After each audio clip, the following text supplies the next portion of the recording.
Kevin Blackstone, David Dennis Jr., Mina Kimes.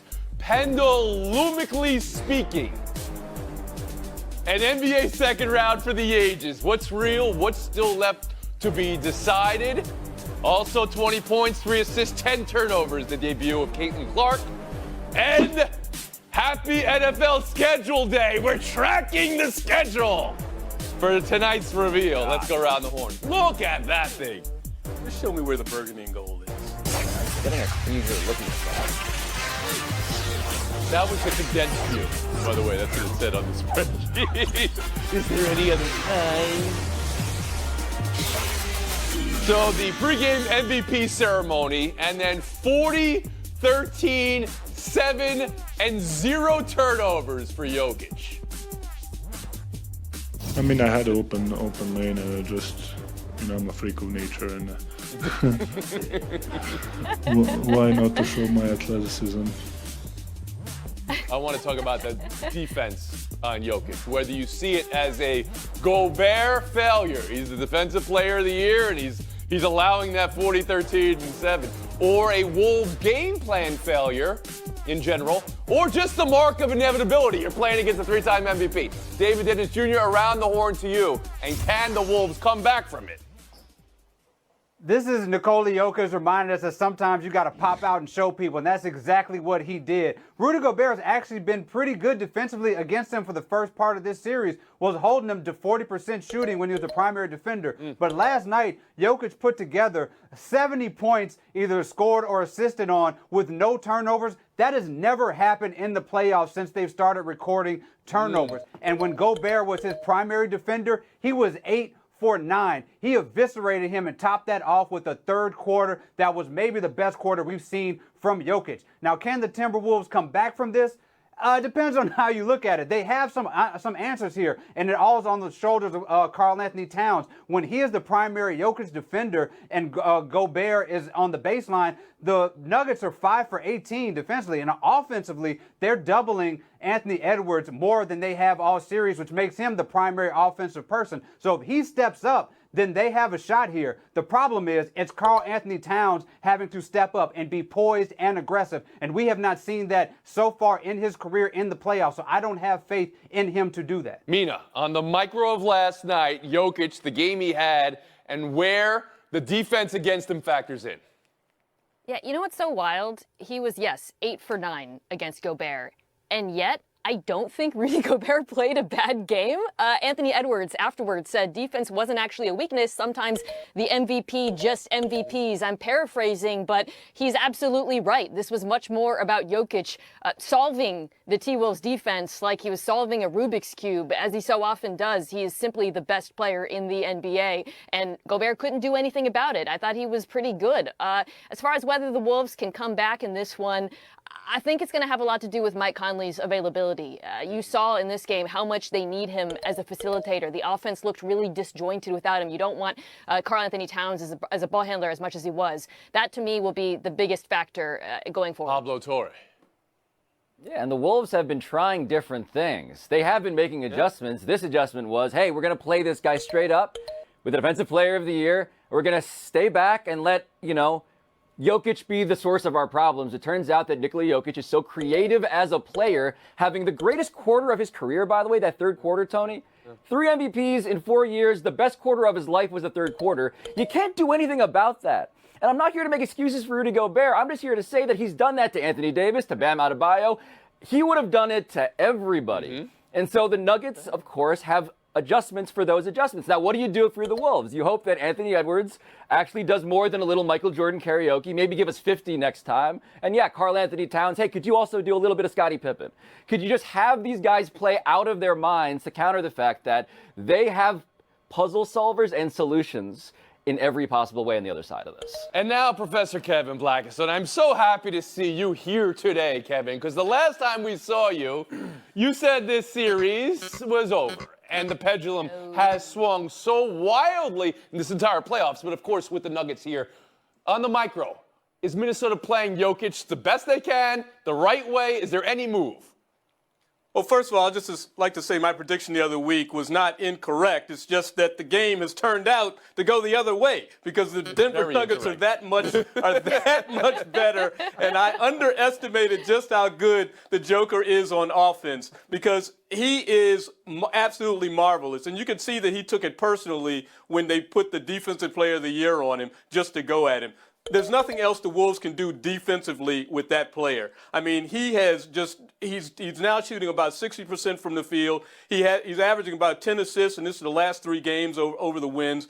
I don't know what he is. It's like plus 18 now on the plus minus, where before in the first 2 games he was negative. He's doing everything just marvelously. Now, what can the Wolves do? They can't have Anthony Edwards go 5 for 15. I mean, he said it a couple games ago when he had an off game. He said he's got to bring the energy. He's got to. But you can look at him and see he's been dragging that team like a piano at some point, and he's just tired. So they need him to be back to scoring 30 points a game. They can't do it with what he's doing. Dragging that team like a piano. All right.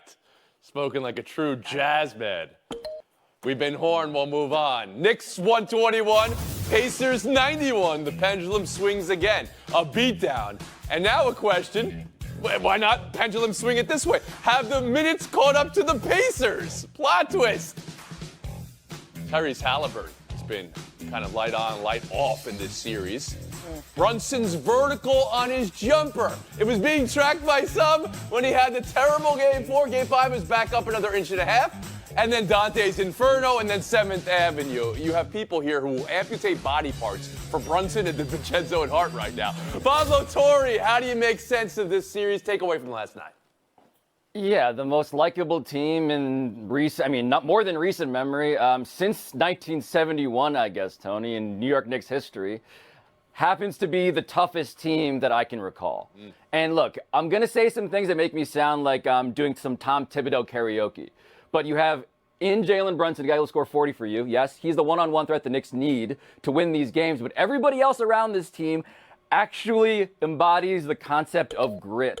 What does this mean? It means you out-rebound the other team by 24 as a team. What does it mean? It means that you don't give up on the ball ever. It means that you're going to wear your ligaments down to the bone as your coach would like you to do. And they do it. And the crowd loves it. And so it is the perfect marriage of style and substance, even if it feels like the wheels are about to fall off. The Pacers, by contrast, just don't have any of the qualities I mentioned. They seem psychologically non-resilient. They break apart, and the Knicks just feast on the fears that they can sense by the end of these games. All right, Pablo, a bone to pick. You said the 71 Knicks. I'll give you that. Maybe this is the most likable 2094. 71 wasn't the team that won the finals. It's 70 and 73. The king of Kips Bay better know his history.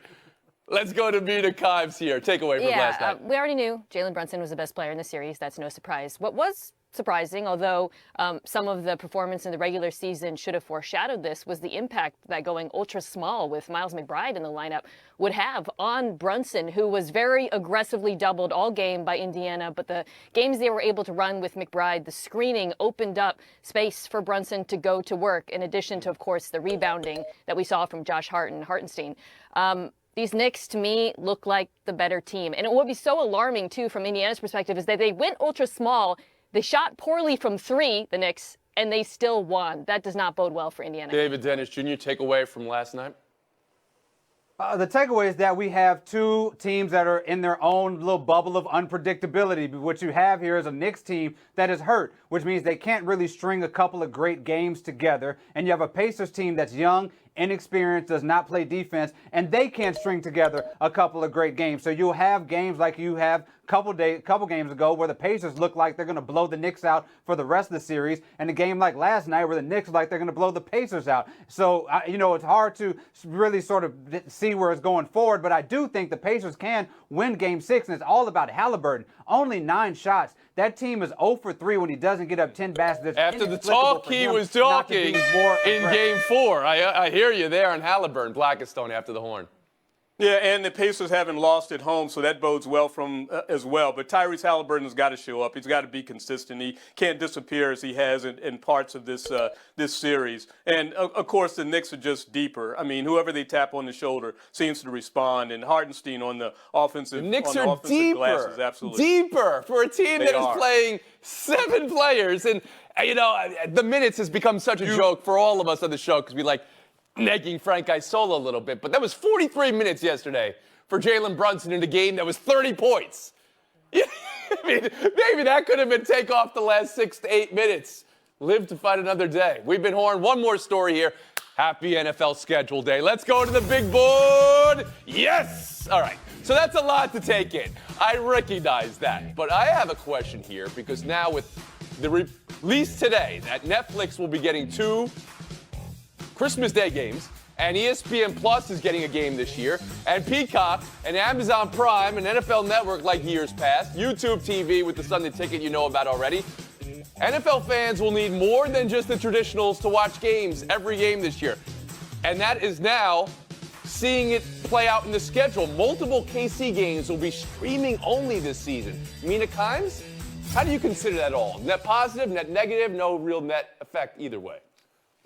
Yeah, from the business perspective, I'm not surprised. I don't think it's anything to be concerned about, given the fact that the Dolphins-Packers game streamable on Christmas last year got like 26 million. Of course. I'm not worried about the business perspective. I believe there's money. Yeah, I mean the fan perspective. Well, yeah, well, I think the fan perspective is aligned with the business perspective in that it's clear that fans will stream these games. And we can joke about our parents asking us for passwords or how to use it. I don't know. I borrow my parents' password all the time. So I think that this is simply the way society is going in terms of how we consume media. My concern, Tony, is more so from the players. As we do more games on different days during the week and spread them out, I'm less worried about oversaturating the audience and more about what does this mean for player health, because it does create different issues when you play more games in different countries on different days. Pablo Torre, to you on the reaction a lot of fans had right here is like, how What about Saquon Barkley? We gonna get all of you, Saquon. 3-year deal with the Eagles this offseason. Barkley, the 4th most rushing yards in G-Men history, now guaranteed to face his former mates at least twice per. The Texans continue to build around C.J. Stroud, acquiring wide receiver Stephon Diggs in a trade with the Bills. Diggs, well, he's not going to have to wait long to see Josh Allen and his former team in Houston this season. What about Russ? Leaving the Broncos with the most dead money for a contract in NFL history. Here you go. Wilson had an 11-19 record over 2 seasons and will now return to Denver as a member of the Steelers. And what about down in Atlanta? They gave out the biggest deal this offseason, signing Kirk Cousins to a 4-year deal worth 180 M's. Cousins will face his former team, the Vikings, a franchise he ranks top 3 in passing yards and touchdowns. Down Orlovsky, before we started, said, man, we're going to bust him up. He wasn't talking about this schedule. We were talking about the dividing lines here on the desk. We'll get to that. In the octagon. Randy. Oh, in an octagon now? Randy, don't worry about a damn thing. I'm not worried. All right, don't worry about it. I'm just going to hide I'll get you huffing and puffing about 90 in an seconds. octagon? Okay. All right, we'll keep it clean here, but let's talk about the revenge. Dan, what revenge game just listed are you looking forward to most? I think Saquon wants to get after the Giants like you want to get after hair dye. I think that hurts, man. I'm right here. Yeah. We're supposed to be a team. Saquon was a great Giant. Maybe not what the expectation was, getting drafted as early as he was, but he was never given the necessary help as an offensive weapon when it comes to the offensive line and blocking. Now he goes to one of the best offensive lines, an organization that has become a foundational piece in offensive line run blocking. And I think that the opportunity to go and prove in a way, hey, if you had given me this type of offensive line and this type of blocking in New York, I'd still be a Giant and we would be in a better situation. And I think you're going to have that mindset with a guy that is ultra competitive to go and prove you should have kept me and made me the focal point of your offense. Yeah, I'm going Baltimore, Kansas City, bro. And listen, I still haven't let go the way that they didn't run the football in the AFC Championship. But more importantly, we know Lamar Jackson went on to win the MVP of the league, but Patrick Mahomes came into your building, and he was the guy that everybody talked about when they left. And then the other thing, too, is both of these teams are in different arenas now. The Baltimore Ravens signed Derrick Henry because I'm thinking that the emphasis needs to be on a physical run game, and maybe looking at Derrick Henry back there reminds the offensive coordinator, Todd Monken, that we can run the football on pretty much anybody we choose to. And when it comes to the Baltimore Ravens, and you think about Kansas City, who's going to be the team? Like, we got to get that question answered. We saw Cincinnati go. We know Joe Burrow has been to injured. overtake Kansas City? To at least say this is a matchup between these two teams. Somebody else has to come to the forefront. Yeah. We came off of a season talking about the Kansas City Chiefs. This is the worst iteration of we've seen them have offensively, and they went into Baltimore and took the AFC Championship away from them. How many streaming services do I need to get now? How much is this going to cost me? Yeah, the answer to all your questions is money, Tony. As a wise man once said, the fan perspective on this should be, I was promised in the age of streaming that I would pay less for the stuff I want the most. And now all of us collectively find ourselves paying for things that we forget we're paying for because we're paying for so many things. And so are we going to sort of develop new habits because, of course, the NFL is now dispersed across the 4 major broadcast networks and every conceivable streaming service? Yes. Is that a good thing for fans? No. Will we watch it, though? Yes. And that is why these deals are being made. Nothing is more inelastic than demand for the NFL, and the NFL knows it. Kevin Blackistone, you seem to be shaking your head now. Well, no, I'm just saying it. I'm just thinking, football is the most addictive sport on our menu. We're going to watch it no matter what, and I think people will make that adjustment, and we're already making those adjustments in the rest of our lives and how we watch other things. I mean, I have several streaming services just to watch specific sports, so this is just something people are going to do. Yeah, we're in a post-ratings era. It doesn't matter. NFL doesn't care how many people tune in. They've already got the money on the front end from these streaming services, and they do not care how, inconvenient it is for us, because the NFL has never showed any care for how inconvenient anything they do is for any of the fans that they have. But have you ever been in a house that didn't have the streaming service for the game in the moment, and you're like, wait, what? I can't watch this game tonight? You have. We all have been in that. We all don't have Mina's parents giving us the sign-ons. I would like it, though. Sun Min, share your login. By yourself, next. Learn from it, move on was part of Caitlin Clark's review of her WNBA debut. The league record for most turnovers in a debut. Not what Clark or the Fever wanted or what yesterday's panel predicted. 10 turnovers. The 20 points came on 5 of 15 shooting. 3 assists came after suffocating defense from Dejanay Carrington. Physical play from one of the league's best Ds. Also, Alyssa Thomas said, you want to talk MVP odds? Boom, triple-double. Suns roll the Fever. After months of debate and wonder, Swoops and Taurasi, the opening arguments for how the transition will go have been cast. Mina, what you buy, what you sell? I am buying that this was a really bad matchup for Caitlin Clark because, as you said, the Sun have an incredible defense, second in the WNBA in defensive rating last year, behind only the champion Aces. Carrington was fantastic. Alyssa Thomas has been all defense 5 times, or first or second team. So again, this was very challenging for her. It's not entirely surprising that she struggled early on, and I will say I thought she looked more comfortable as the game went on. But there is a reason why all these WNBA players have been saying, hey, welcome to the league, Rook. It's going to be a lot more physical from here on out. David Dennis Jr. I'm buying that this is what we're going to see from Caitlin Clark, at least as she gets adjusted to the WNBA and these wing defenders. We saw that last night, but there's still sights with the Mystics. Ariel Atkins, Natasha Cloud, like she's going to face these great defenders as she goes along, and that frustration is going to be there. But what was great about last night was Aaliyah Boston talking her down, going into halftime, being that mentor, being that figure for her. I think that their chemistry is going to take this team where it's going to go going forward. But it's going to take her a little while. I saw to that figure this exchange out. too with Boston, and Boston had a tough game herself. 4 points, 6 rebounds, 4 turnovers. But they had that first possession, right, where you're like, oh, here it is. You can see it, the first bucket of the season. Kevin Blackistone, your review of the debut. Well, I thought it was a good debut in the sense that even with 10 she did turnovers. score. Well, I'm going to say, in the sense that she did score. That's what people think of her as a scorer. She hit a few shots. That was okay.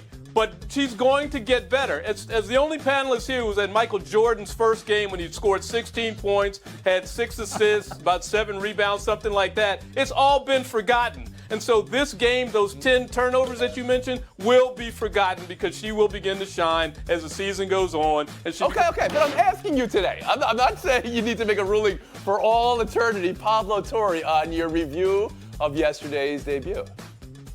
Yeah, it's worth remembering that the Indiana Fever got to draft Caitlin Clark because they were the worst team in the league. And so this was a bad team against a very good one. Alyssa Thomas, by the way, the career leader in triple doubles. Shout out to her. But yeah, there's going to be, speaking of Michael Jordan, some Jordan rules style defense to Caitlin Clark. Because of course the story is a league asserting itself in the face of somebody who has been hyped to the point of unrealistic expectations, while also being the most exciting player I can remember watching in college basketball on the women's side. So it's going to get better from here, but it's going to be bad for a long time, Toby. KB, I cut That's you the way it off. works I'll when let you're you on a come back terrible in team. here for your overall review of the rest of eternity here for Caitlin Clark as a player. No, I think she'll be fine. I mean, she's the best long-distance shooter we've seen in women's basketball, period, and she will find her stroke in the WNBA. Next 2 games against the New York Liberty. They're the finalists last year, though they don't actually play defense like we saw Connecticut do, or maybe the Aces, as Mina said earlier. So that's remaining on the week. Our week ends right now because we got a PGA championship in our place. So I'll say have a great weekend to Mina Kimes and Kevin Blackistone. And showdown next for David Dennis Jr. and Pablo Torre. David Dennis Jr., Pablo S. Torre, good luck in showdown. Looking for the bigger win in the Stanley Cup playoffs last night. Bruins staving off elimination on the road against Florida. Or the Oilers tying the series up with Vancouver with that late third period goal at home. David Dennis Jr.? It's simple math. It's the team that has tied up the series as opposed to a team that's trying to come back from a 3-1 deficit. And that's the Oilers, who played their best game of the series so far behind Picard, protecting the goal. And Picard's dramatic goal at the end of that game. Pablo? It's the Bruins because Jeremy Swayman, their goaltender, had predicted that this whole series would go back to Boston. They were up 2-1, 8 seconds left. Reinhart from right in front shoots. I can't stoned, believe that wasn't the save. equalizer. 8 Great seconds win. to go. That's how you get a point, Pablo Torre. Showdown 2, game 5s tonight. Pivotal in the NBA. Mavs Thunder. That series tied 2-2. Celtics Cavs. Boston can close it out. Pablo, what's the number one thing you're most sure of tonight? Yeah, I'm keeping a big picture. I'm confident the Celtics are winning this game. You're telling me the Cavs don't have Donovan Mitchell again? I am sorry. It's been nice to see like LeBron sitting courtside at these games. Cool. Not going to be able to watch much for long in Cleveland. I think the Celtics are taking this. Junior? I'm sure that OKC Thunder are going to stick to their defensive game plan and just making sure that PJ Washington is the guy to make the shots. He shot 15 more shots than Kyrie Irving in the last 2 games. It didn't work in game 3. It worked in game 4. They're going to keep that game plan going. OKC's defense is what you're most sure of. Okay. I'd like to see it. Let's give a point to David Dennis Jr. We're split going into showdown 3. Here it is. 4th inning last night. Astros. Ronel Blanco was ejected after a substance check on his glove. So this happens in the game, but that it happened to an Astro. Let me look at your eyes. Any eyebrows raised here, David Dennis Jr.? There are 3 things you probably shouldn't do. You probably shouldn't allegedly cheat. You probably shouldn't allegedly cheat for the Astros. And you probably shouldn't allegedly cheat with something that the umpire says is the stickiest substance he's ever seen on a glove. Those are bad metrics. Pablo? Yeah, it's the Astros, so of course my eyebrows are both Dwayne Johnson height when I come to this story. But also, Tony, I think the fact that they found some powder in the glove afterwards, indicating that it's rosin, indicating that maybe his 2.0 something ERA to start the season, may in fact be because of the stickiest stuff that was. And he had the no-hitter to start Not the a year. great look. You're putting it all Yes. into question. How are you, Pablo Torre? A little sticky, too sticky. David Dennis Jr. is getting the face. Pardon me, I've been a little emotional today. Got dad tears going down. My son has graduated from 5th grade today. Shout out to you. But most important, not just as important as that, I want to shout out the teachers who got him there. I want to shout out his teacher, Miss Brown Benton, Miss Lockhart, Dr. McNeely, all the people who helped him, Miss Bunkley, who helped him get to where he is. The teachers are the people who pour their hearts and souls into these kids. All of those students were so happy. Their parents were so proud of them. Shout out to the teachers and shout out to the kids. Oh, what a great FaceTime, and we love our teachers. And for a present, Uncle Tony is going to give you Mina. You get us. No gaps in the NFL schedule, which is out 8 p.m. Eastern time tonight. Congratulations. You're going to need more channels. Games are everywhere, both home and abroad. You know, PTI has been on one channel for more than 20 years. Those guys are going to be back with us to tell us which team they trust the most to force a Game 7? And could the Celtics end more than just the season for the Cavs? We are almost there, though. As Gary said, almost time for the NFL schedule release. Airing tonight, 8 p.m. Eastern Time over on ESPN2. For now, let's look at the international games. International games announced earlier today, Week 5. Jets, Vikings in London, Tottenham Hotspur Stadium, with Minnesota serving as the host. A familiar foe for Aaron Rodgers. This will be his 30th game against the Vikings, his most against any opponent. Following week featuring the Jags and the Bears, again at Tottenham Hotspur Stadium in London. Bears will make their 4th trip to foggy London town, first since 2019. They'll serve as the host, the visiting Jaguars, how they say it over there. And the Jags will stay in London for Week 7, but move to Wembley to host the Patriots. Jacksonville made history last season, playing back-to-back games overseas. They'll run it back again this season. We'll see how Patriots fare in London historically. Well, Week 10, Panthers heading to Germany for the franchise's 2nd international game as they host against the Giants. They let it sink in. Slow burn. Allianz Arena, home of FC Bayern Munich. Our senior NFL insider, Adam Schefter, joining us now with more. And Schefter, we had a singular game each season from 2007 to 2011. Then we had 5 last season. We're expanding to Brazil this season. What is the emphasis? Why is it so important for the league to be in so many international markets? It is a point of emphasis to grow the game internationally, and that's because, Randy, the game, I don't want to say is maxed out here, but it's hard to imagine that it could be any more popular in the United States, whereas in Europe, across the world, there's the chance for the NFL to grow the game, to generate further revenue, to divide some of these future territories as they have done, and to have more and more international games as the NFL continues to eye an 18-game schedule, with the idea, I think, that there could be potentially one international game for each team in time, eventually at some point in time. But this is where the added revenue is going to be. And this is a Disney company, and so I will refer to the line that was said in Toy Story,